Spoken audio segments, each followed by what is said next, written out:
What's going on, everybody? It is your man Cleveland Terry, and today we are going to be discussing the finally long-awaited Hercules Inpulse T7. I've been using this thing for about a month now exclusively, so I think I can actually share my opinions on the matter.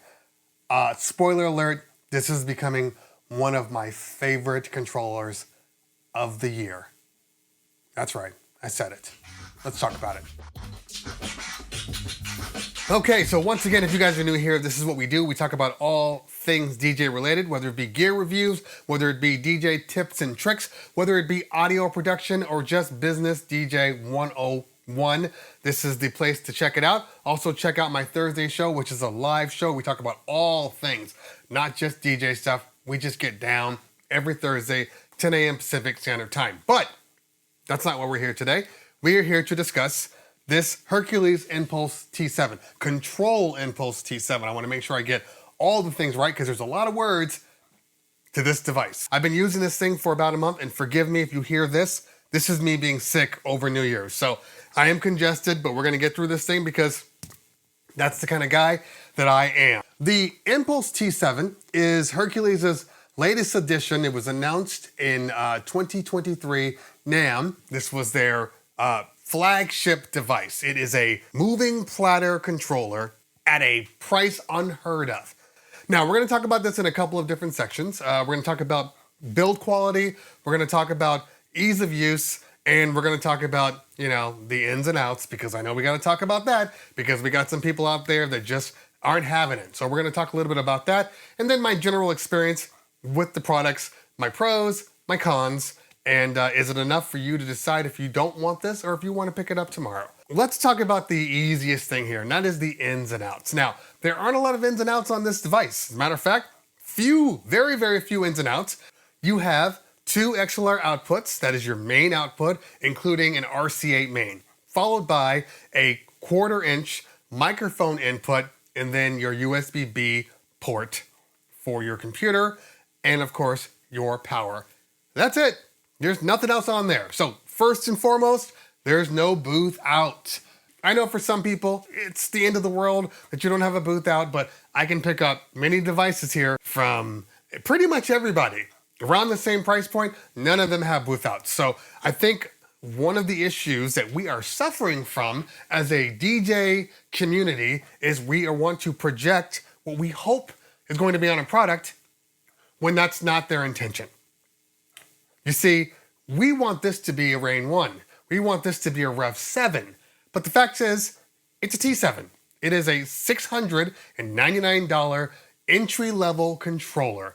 No more, no less. So once we start realizing that it is an entry-level controller, it makes it a lot easier to be able to justify some of the things. And price point aside, one of the things that you'll see that gets removed from a lot of smaller controllers and a lot of cheaper controllers is the booth, is going to a 1/4 inch input for your mic instead of having an XLR. These are the types of things that they do as cost-cutting measures. Does that make or break a controller? Not in my opinion. All right, I think we've said enough about that. Can we move on? Can we? Can we move on? Hopefully we can move on. On the front end, we do have our obligatory 1/4 inch headphone jack followed by a mini jack. That's it. Nothing else on the front or the back panel. You do have a power button, sorry. But besides that, there's nothing going on. From a physical perspective, we do have, as you've seen on some of the other systems, you have the ability to open up and make the controller elevated. Now, by elevating the controller, you can obviously run your cords underneath, or if you do need to get it up a little higher, I can't even say how much I love that. I want to move into a con real quick. Now, from what I understand, this is very common on Hercules products, especially their Inpulse line. But for me, it threw me like crazy. So I want to take you over to the overhead here. Now, you do see that the buttons are active, everything's working. Here's the thing. When I first turned on said controller, I plugged in the power, I turned on the power adapter, and nothing on the decks was working. Nothing, no lights, nothing to tell me that I even have power plugged in. It was just this. And I just assumed that I had a busted controller and I was gonna have to send it back. It wasn't until I plugged in the USB-B cord that it came alive. So, I know this isn't a big deal. I know that for most people, well, you get used to it. But I firmly believe we need a firmware update, and maybe it's in the settings and I just didn't see it, because I need lights, I need movement, I need action to be happening, because the first thing you're gonna do normally, you're gonna set up your controller, you're gonna plug it in, and you're gonna turn the power on. Okay, we're good. Now we're gonna turn the computer on, but there's no indicators here. Along with that, one of the things that it will do, if your USB is disconnected, everything's gone. Power's gone. So if you're DJing or you're on a microphone and you're talking on a microphone, yada, yada, yada, and then you unplug the USB cord, your microphone goes out. So here's the issue.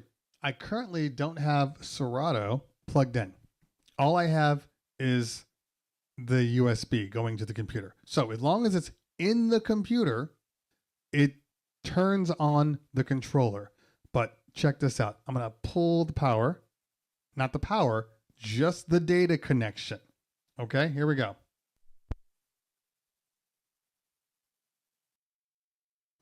That is an issue. That shouldn't be doing that, in my opinion. If I gotta swap a computer or something goes wrong and I gotta disconnect, it shouldn't turn off my ability to use said controller. Watch, I'm gonna plug the USB back in.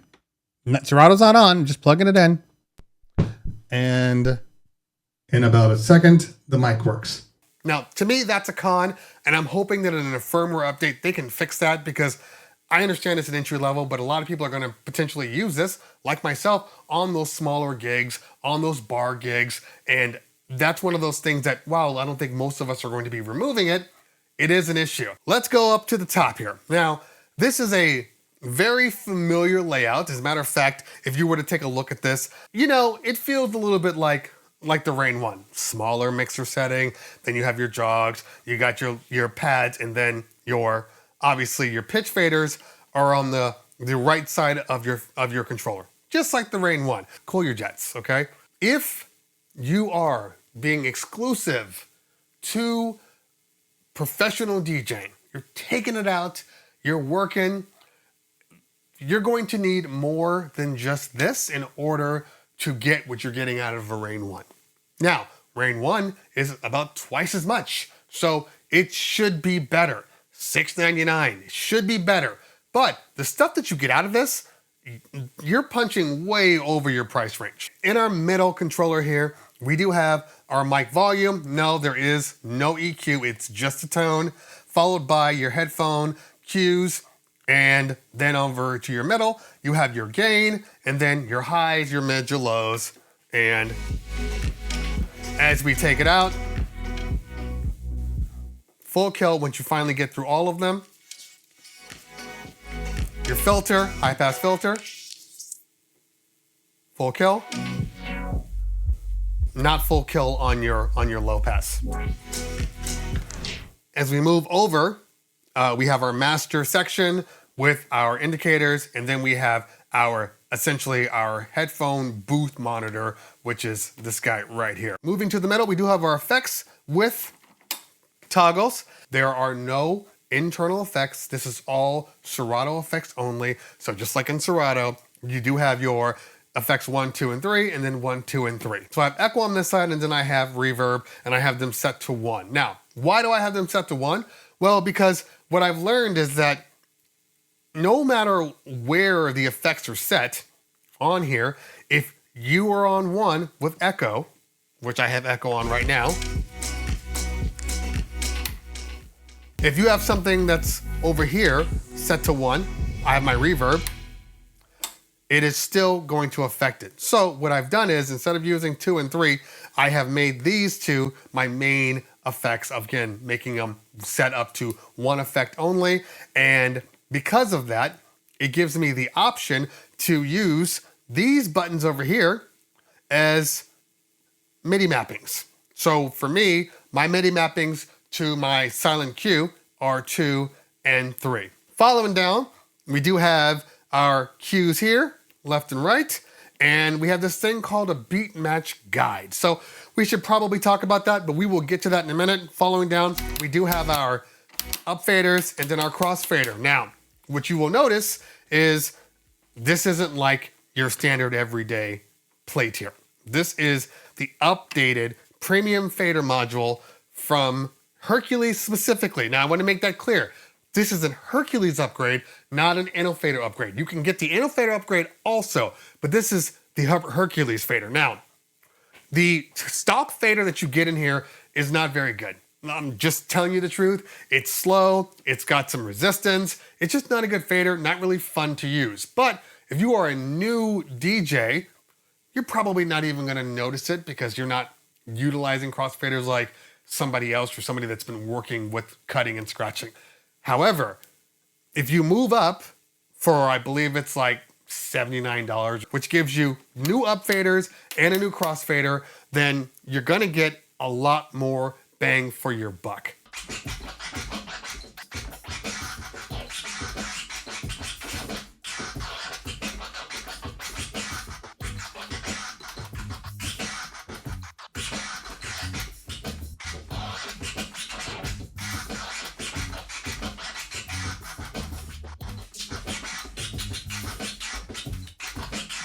It's a great crossfader. I haven't had any issues with it. Sounds good, feels good. Upfaders are smooth and crisp. Exactly what you would want. Now, there is an fader upgrade too, and I believe that's about twice as much. So if you think about it in phases, you got free, which comes with your normal one with the black cover, and then your upgraded one, which is gold. You can also use the black cover. Anyway, it's up to you. Which is gonna give you probably 75 to 80% of what you would think would be like a great fader. And then you have the fader, which is fader. It's gonna feel good, it's gonna be good. I was hoping to get one to test it out. I couldn't get one in time, but I still will test it and do another review on it. The review today is only based upon Serato. I didn't have time to go through the Hercules software. I will, but I just didn't have time to do it this month because I was really focused on just getting a good review of these. The knob controls Serato. You have your assist prep button, which will put them in your prefer folder, and then your back to be able to get out of that main Serato crate. And then you have your range, 8, 16, plus 50, and then your key lock. On your pitch fader, actually a very good fader. Nice and smooth, has a nice center lock to make it easy to know exactly where 0 is. And you'll notice this little arrow here that is lit. It might be a little hard to see, but it's also on this side right here. You can see it kind of looks like it's yellow, but it's really red. Right now I'm at 112 on this song. Okay, it's at 112. This one is at 120. Now, as you can see here, you have an arrow that's pointing down. And on this side, you have an arrow that's pointing up. What that means is 112 over here, it's trying to match the Beatmatch guide to 120. So it's telling you, you need to speed up or slow down this side. As I speed it up and I get finally to 120, oh, look, I've gone too far. Now it's telling me I need to slow down. So let me slow down. Done. Both sides say that we are neck and neck at 120. As a newer DJ, that's the kind of stuff that you're gonna fall in love with. That's the kind of stuff that's gonna help you. So right in the middle here, once again, we do have this Beatmatch guide button. Now, it's on by default, but you can click it off and then it turns off the guide. I know a lot of people are gonna be like, oh, see what I'm saying here? They're just taking all the DJing out of DJing. This is the problem. It's not the problem, okay? This is a beginner controller designed to help new people. There are many assisting points. You got your beach guide, beach. We're going to the beach today. If you look here, we do have a blinking color. Now, the jog is moving, song is moving, blinking color. What does that mean? That is the actual beats per minute, which you're looking at here. So if I turn this one on, this is the beats per minute for this song. So if I slow it down, it's gonna slow down.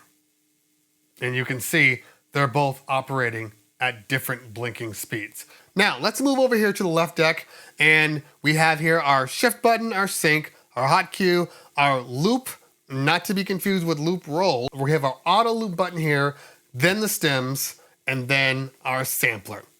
All the hot things that you need. I would have liked to see the loop roll be this default instead of the auto loop, because I use a loop roll a lot. Now, the reason why I say this is because I had a couple of little problems activating the loop roll function, because obviously it is a secondary mode here, which is also a user-defined mode, depending on what you want to do.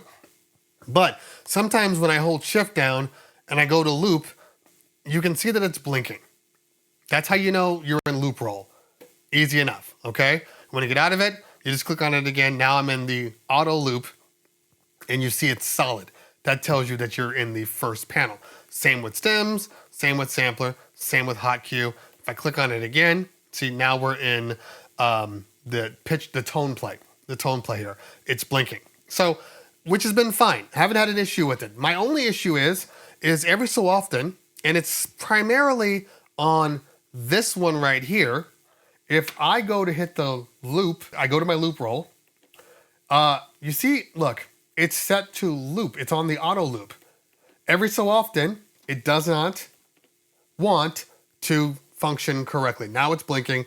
Now we're good. So, build quality. The buttons themselves are fine. It's what I'd expect for a, $700 or lower controller. I mean, the buttons are fine. They feel okay. They're responsive. They're kind of clicky. They're kind of this hybrid clicky feel. Moving back, you do have your Q button and your play pause button. Then over to your right, or to this one, whichever one is your favorite here. You do have your auto loop, and then you have your manual in and out, and then your stems buttons. Now, we do have stems buttons over here, which is all 4 pads, plus the stem effects right down here below. And we have our kind of dedicated hot buttons, which is just straight instrumental or straight vocal. Let's talk about the platters. Platters are good. Actually, the platters are surprisingly good. I haven't thought at all, wow, these feel like they have bands on them. Like, this hasn't crossed my mind. But if you wanted to take a look at what they look like, we just pop this open, and here is your band right here. I've been using it exclusively for the entire month. I know one of the arguments is people say that over time, they're gonna start to wear, they're gonna start to stretch, and then that's where you're gonna see problems with the platters. Maybe you're right, but I know the Stanton has the same thing and their scratch turntable. These are on here. I haven't had an issue whatsoever. They can be replaced. I'm not gonna go out there and scream the sky's falling because it might bend over time. It might, but again, $700 controller. Now, on the platter themselves, you can use any 45 you want. This is a legitimate 45.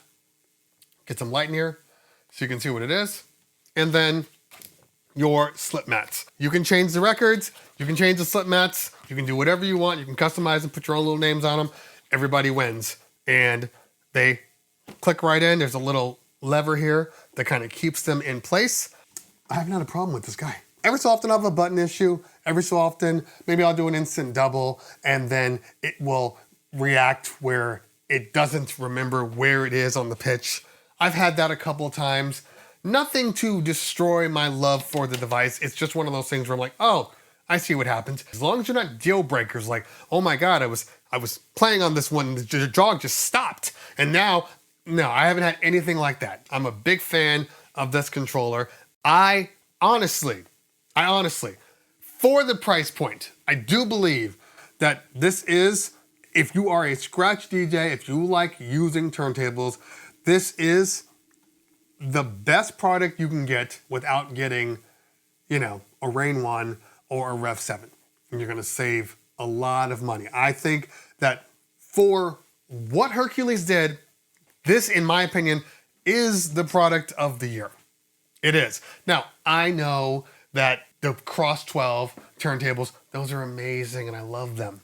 But for what they have done with this controller, for the full feature set that is being provided on here, including a decent quality microphone. I assumed that when I plugged in my microphone, it was gonna sound like crap. It did not, no problems whatsoever. It is a full-featured, full-on device. Now, would I go out and do a wedding or a bar mitzvah, or a corporate event with this and not have a mixer?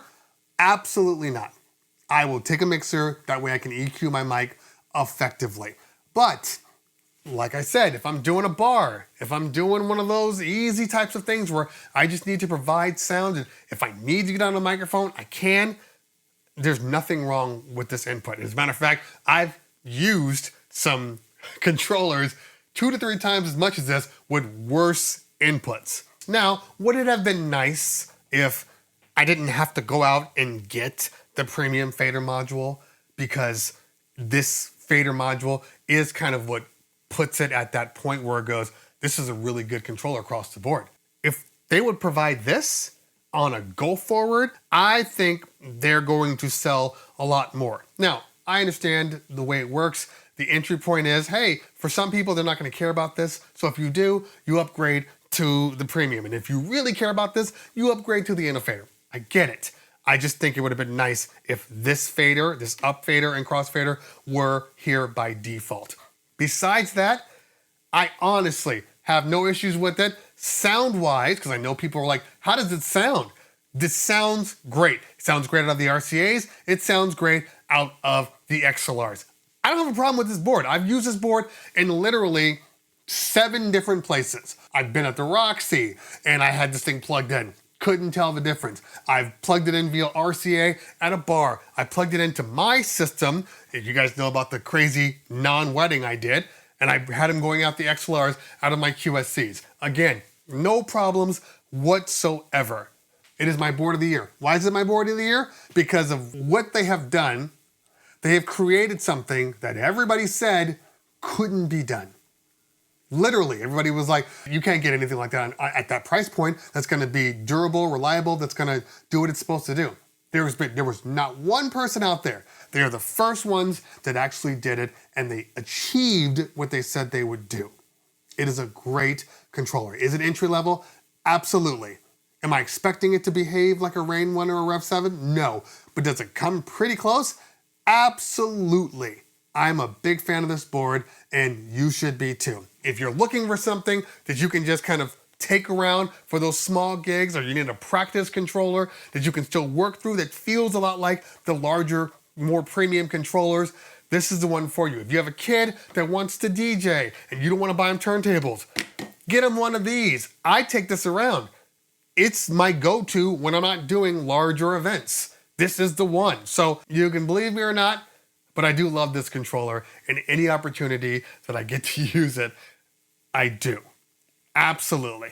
Now I just hope they send me the case, because it's going into my glide box, and I don't need it to be that big. So maybe they'll send me one. Hopefully they will.